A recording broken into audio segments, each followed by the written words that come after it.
today on Seattle Refined. You cannot call anyone else on this stage a joke. I can say whatever the hell I want. You don't know anything about me. The Bachelorette explodes in a masculine melee.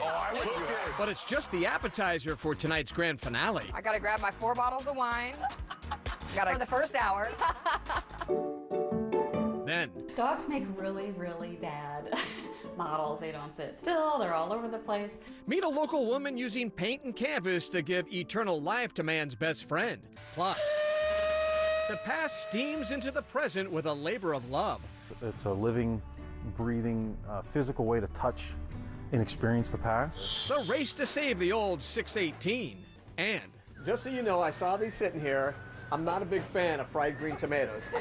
our kitchen bestie tries to change my mind about a southern summer staple, fried green tomatoes. Seattle Refined starts now. Hi, everybody. Welcome to Seattle Refined. I'm Gard Swanson, coming to you today from our sponsor, Filson. Well, tonight it is the big kahuna for fans of ABC's The Bachelorette, because in just a few hours, we're going to find out which lucky guy wins Rachel's heart. As we learned in last week's Men Tell All episode, there is a lot more going on than meets the eye when it comes to this year's group of guys. There's a lot to unpack, so we called an emergency meeting of our Bachelorette Roundtable to sort it out. Okay, guys, big episode coming up tonight. We find out who Rachel's going to marry. But before we go on, we have to talk about Men Tell All, because that's the episode that, without fail, comes around every season, whether we like it or not. And we get to see all of Rachel's exes together in one room. So DeMario was one of the people that I was the most excited to see. And I think if we learned anything, we learned that he's just kind of a player. This random ass chick call in and say that she's my girlfriend. By you guys' logic, I'm Beyonce's boyfriend. DeMario did not do himself any favors in that episode. I'm like, okay, he's gonna come in there and be like, I apologize, all these things. Are you telling me you don't know this girl? No, I know her. Okay. I've had, look, like with the weekend say, I only call you when it's 5:30. That's called a side chick. With the girlfriend that came on the show, to the Corinne scandal, you're kind of like, you're a jerk. Yeah. And okay, yeah.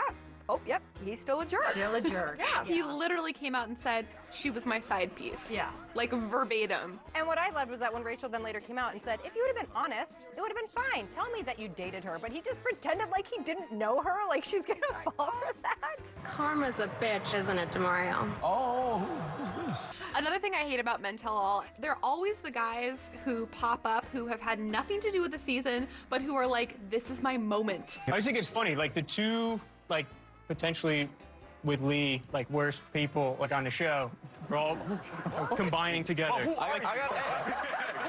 You're irrelevant. There was one guy that was just like, who are you? Like, Well, stop talking. Well, that was the Waboom guy trying to call someone else out. And the guy actually, I don't know who he is, but he had a great comeback and he said, the only reason you're relevant is because you're making a jackass of yourself. Yeah. You're a joke, bro. I'm a joke. Lucas, you literally cannot call anyone else on this stage a joke. You Most of the episode was spent on Lee. And Lee and Kenny's kind of stuff and all that. And I will say, like, he really, like, he was raked across the coals a little bit. I never thought that it was a racist thing between Kenny and Lee, right? But for me, when it became a thing is when I'm looking at your interviews and you're expressing your delight in getting under somebody's skin. Well, and I like that all the guys kind of got to say their piece and what their issue was. Even the ones that had said that they'd gotten along with him, like that he never actually apologized. He would say he's learned or he's changed, but he never actually said, I'm sorry I did this, until the very end. And I think that's probably why they kept it all in there, because it took time for him to actually admit it. Like, yeah, I messed up. I don't like racism at all. It bothers me morally. It bothers me inside, and I don't like it. And racism is such a sensitive subject, and I think to put such a sensitive subject in a show that is really about, drama and laughs, I think people were having a hard time balancing, but I think for them not to address it would have been irresponsible. And Rachel finally came on, and she basically summed it up pretty nicely there at the end. You could exit stage left and meet me backstage, and I'd be more than happy to give you a Black history lesson, a lesson on women's rights. On that note, who are you excited to see? I was really excited to see Dean just because his departure still stings a little bit for me. And I was impressed that he kind of he did not go easy on Rachel. I am just still kind of confused about why you told me you were falling in love with me and got the boot like 4 days later, you know? Because hopefully it frees him up to be the next Bachelor. I still think he might be a little too young, but I think he is the fan favorite, obviously. But Yeah, it's a big night. Well, first of all, it's like seriously a long night. It's a 3-hour episode tonight, which like buckle up, grab your wine. I gotta grab my 4 bottles of wine. For the first hour. For the first hour. So we've got an hour of fantasy suites because we still have 2 more fantasy suites to go to, Peter and Brian. And then we have the hour of the actual who does she pick? Who's our pick? Joey Fatone's younger brother. I mean, Brian. I want it to be Peter. I think it's going to be Brian. I think it's gonna be Brian too, but we'll find out. Yeah, we'll find out tonight. Yeah. One thing we know for sure, Rachel definitely gets engaged to someone. It was one of the first things I grilled her about when I chatted with her way back at the beginning of the season. You got engaged, and you're letting everybody know you got engaged before the show's actually over. That's unprecedented, right? Yeah, I think it is. But if I didn't let everyone know, it honestly would have been the worst kept secret of the season because I'm beaming, I'm glowing. Everybody keeps pointing it out to me. So they're like, Rachel, just tell people because it's so obvious. What's also obvious is that no matter who Rachel picks, a couple of hearts are going to get broken. Here's a sneak peek of tonight's episode. It's the live television event of the summer, when Rachel's romantic journey comes to a dramatic end. What am I supposed to say? She's at a crossroads with Peter. I don't want to repeat what I've done in every single relationship. Will she be able to move forward? I just feel like I'm making a big mistake. Or will her hopes and dreams come crashing down? I didn't come here to date. I didn't come here to have a boyfriend. I want a proposal. Am I forcing myself to do something that I'm not ready for? Don't miss this emotional season finale. ABC's The Bachelorette airs tonight at 8 here on Como, followed by the always fascinating After the Rose special. And don't worry, you won't have to go into Bachelor withdrawals because Bachelor in Paradise premieres a week from today with a special 2-night season premiere. We can hardly wait. Seattle Refined is just getting started. A relic of the Old West gets ready to ride the rails once again. This is a really cool story. But first, it's Corgis Gone Wild. Find out how Refined's spirit animal is making the most of the summer.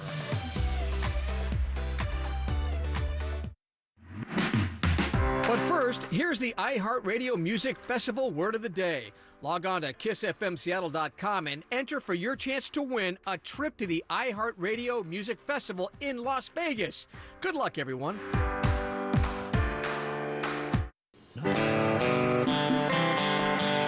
Calling all dog lovers, Refined to the rescue needs you to spread the word about a little guy in need of a forever home named Jethro.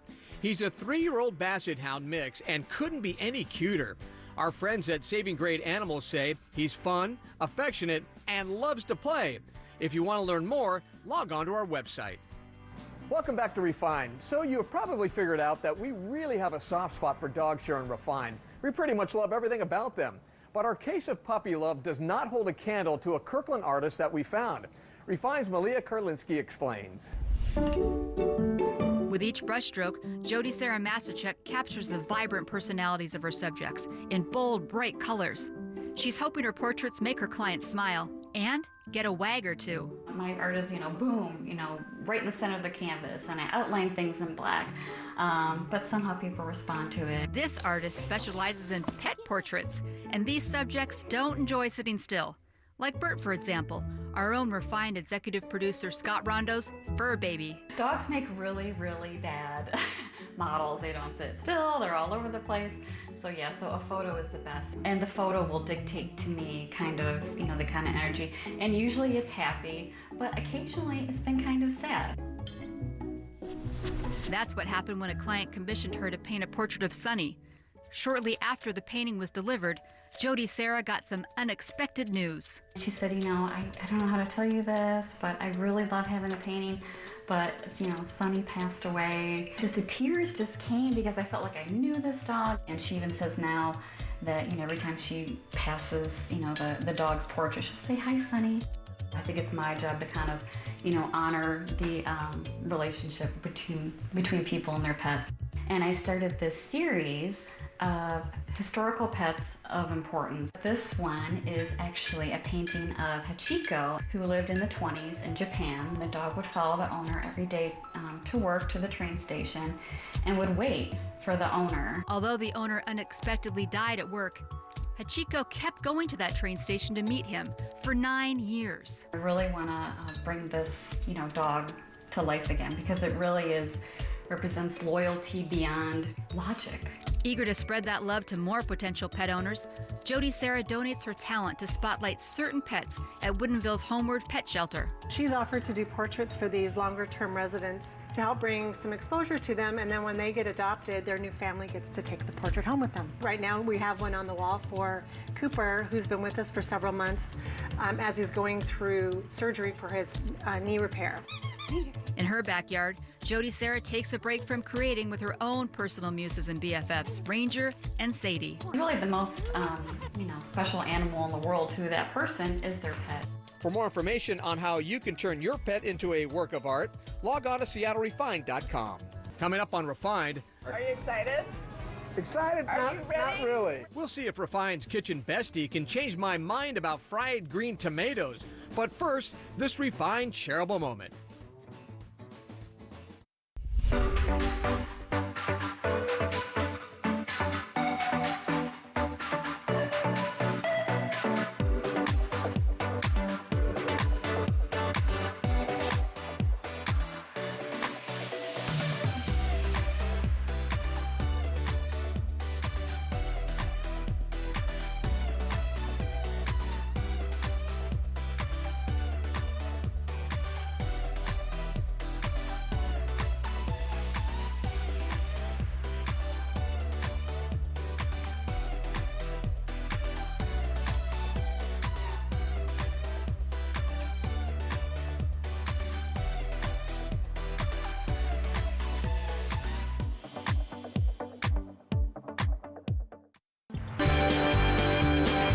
Welcome back to Refined. I'm Gard Swanson. Every time you look around Seattle, it's really changing, evolving, becoming more cosmopolitan.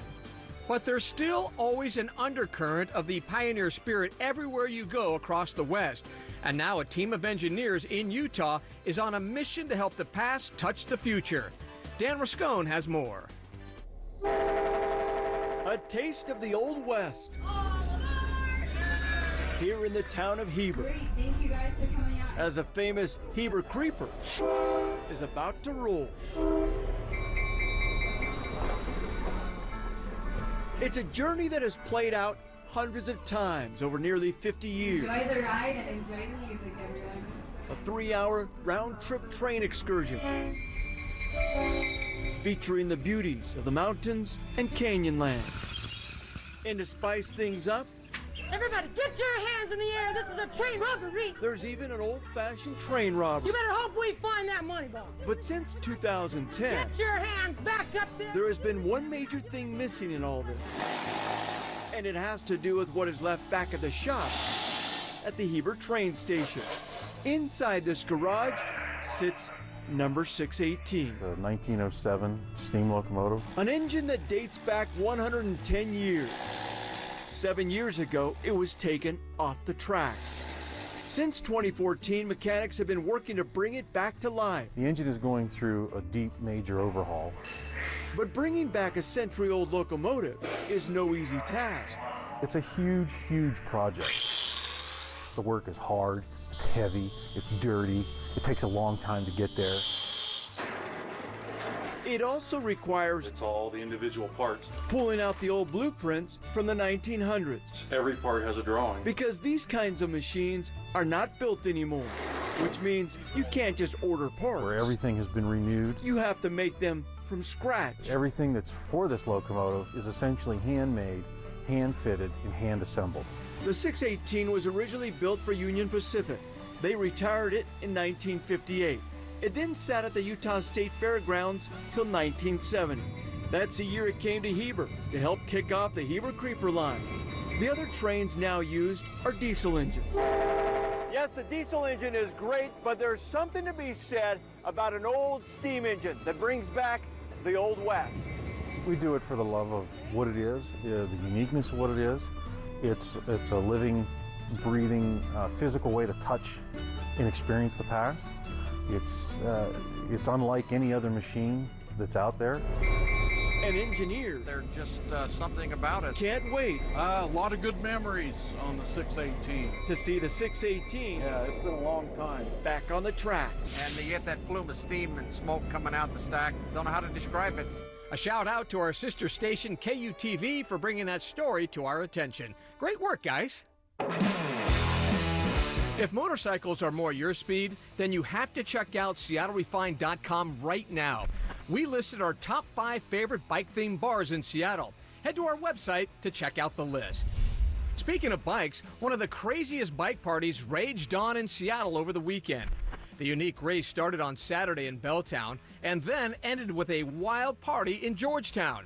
It's described as a punk-colored Mad Max bike race, even featuring boxing and bike jousting. All the photos are up on SeattleRefined.com. Here at Seattle Refined, we never get tired of hearing from you. Like us on Facebook, tweet us your story ideas, or shoot us an email telling us what you want to see on the show. You can find our inbox at hello@SeattleRefined.com. Seattle Refined will be right back. Welcome back to Refined. I'm Gard Swanson. Well, there is no doubt we are in the thick of summer. I don't know about you, but it's been really hot. And the last thing I want to do is turn on the oven these days. But if you're looking for a classic and refreshing summer treat, our kitchen bestie, Heather Earnhardt at the Wandering Goose Cafe has you covered. So what's on the menu today? Today we're going to do fried green tomatoes with comeback sauce. Okay, just so you know, I saw these sitting here. I'm not a big fan of fried green tomatoes. I've never liked them. Never. You can't say that. It's because you've never had a good one. But why comeback? Why? Because it's so good, you're coming back for more. Is that right? Yeah, that's it. And then you got your cookbook out here. Who's this guy slamming, dunking the That's ball my here? Dad, he was like 10 years old. Yeah, in the backyard of our house in North Carolina. And he could slam. He could. He was tall. He was 6'6". And I love that backboard too, brand new, right? Plywood back. Yeah. You see, you don't need anything fancy. I'm surprised there's a net on there, right? All right, let's get slicing. Okay, so we're gonna slice the green tomatoes first. And you don't want to do them too thin. You want to do about 1/4 of an inch. Okay, so you got them all sliced up. They're all sliced up. And we're gonna pour some buttermilk just to cover them. And what does the buttermilk do to them? It's gonna help the cornmeal dredge adhere to them better. And then now we're gonna make our comeback sauce. Cool, let me help you. So we have about 2 cups of mayo here. I'll add the chili sauce. So Okay. you can start mixing this. So this is just chili sauce. This is 1 cup. 1 cup of chili sauce. Yeah. And I'm gonna start whisking. Yeah. We're gonna add a little bit of Texas Pete hot sauce. And then this is just lemon juice. And then this, we have a little bit of onion powder, garlic powder, dry mustard, and cayenne. It's gonna give it a little pop. And then this is just kosher salt and pepper. And then the last thing we're gonna do while you're whisking is just drizzle in a few tablespoons of canola oil. That's good. Right? Yeah. Okay. Yeah. So fried green tomato with that. So we have a cornmeal dredge here. This is cornmeal with a little bit of flour, paprika, cayenne, little onion powder, little garlic powder, salt and pepper. And then you're gonna dip this in there, coat them. Yeah. Drop them in the oil for how long? Probably about 3-4 minutes. They don't need to go too long. All right, Heather, here they are. Are you excited? Excited? Are you ready? Not really. Ready for your first real fried green tomato? Yes, I am ready. But just to emphasize again, I'm not a big fan. Oh my God. All right, I'm gonna grab this they're baby here. Not too hot yet. Let's just dip them in and take a bite. Okay. Yeah? They're hot. I've got kitchen fingers. My fingers are How could you not like that? All right. That's pretty dang good. Right? That's a slam dunk, just like your dad. Exactly. Keeps me coming back. That's good stuff. Heather's cookbook, Big Food, Big Love, is in stores now. All right, that'll do it for today's show. Many thanks to our sponsor, Filson. We'll see you next time right here on Seattle Refined.